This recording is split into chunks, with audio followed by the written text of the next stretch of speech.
Bonjour à tous et bienvenue pour un nouvel épisode de Pourquoi Padrer. Je vous partage aujourd'hui la question de Sixtine. Elle nous dit « Je sais intellectuellement que la communion doit être un acte d'amour, mais personnellement, je ne ressens pas d'amour pour le Seigneur et j'ai du mal à me concentrer à la messe.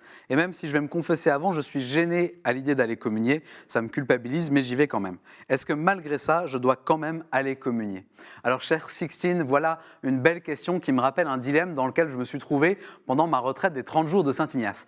Les exercices que je devais faire me demandaient d'éprouver de la tristesse et de verser des larmes pour tous les péchés de ma vie passée. Et je me souviens d'être allé voir mon accompagnateur au bout de quelques jours et je lui disais « Je suis bien embêté parce que je n'arrive pas à éprouver de la peine pour mes péchés passés. » Et lui me répond « Mais est-ce que tu ressens de la peine de ne pas éprouver de la peine pour tes péchés ?» Et tout de suite, ça m'a éclairé. Certes, je ne ressentais pas de peine pour des péchés qui étaient loin dans le passé et dont ma mémoire avait atténué la trace émotionnelle dans mon cœur, mais j'aurais voulu pouvoir vivre un tel sentiment de regret. J'étais triste de ne pas être triste.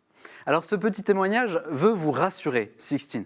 Nous n'avons pas la pleine maîtrise sur ce que nous ressentons.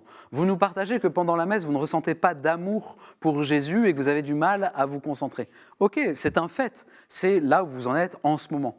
Mais votre question, elle prouve bien que vous ne vous satisfaites pas de cet état et que vous aimeriez vivre un amour plus ardent pour le Seigneur. Alors, présentez-lui ce désir. Offrez-lui votre relative insensibilité du moment en lui disant votre désir de l'aimer avec plus de cœur. Et surtout, allez bien communier. Vous n'y allez pas parce que vous en êtes digne, vous y allez parce que vous en avez besoin. C'est le Saint Curé d'Ars qui disait cela. L'Eucharistie, c'est la nourriture de notre vie spirituelle, c'est le carburant, c'est la base. Ne vous en privez pas pour de mauvaises raisons. Ceci étant dit, je vous propose d'aller un peu plus loin. Souvent, quand on s'ennuie à la messe ou qu'on a du mal à se concentrer, c'est le signe qu'on se rend à l'église de manière un peu passive.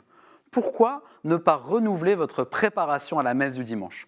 Par exemple, vous pourriez décider de lire les textes bibliques de la messe du dimanche plus tôt dans la semaine. Dès le lundi, il pourrait être la base de votre prière, de votre méditation, de votre quête spirituelle. Et ainsi, quand vous arriverez à la messe du dimanche, vous porterez en vous une attente, une soif. Vous aurez déjà creusé dans votre cœur un espace, une disponibilité que la messe et l'homélie viendront combler. Je peux vous le promettre, vous vous ennuierez beaucoup moins. Avec le Seigneur, en fait, c'est la même chose qu'en amitié ou que dans la vie conjugale. Certes, on n'est pas maître des sentiments qui surgissent en nous, mais il y a quand même des leviers qu'il serait dommage d'ignorer. En les activant, vous favorisez une vie spirituelle plus en relation avec Dieu et aussi une joie plus grande, celle d'être au bon endroit, paisiblement, en communion avec le Seigneur. Alors merci pour cette question qui fera du bien à beaucoup de monde, j'en suis sûr.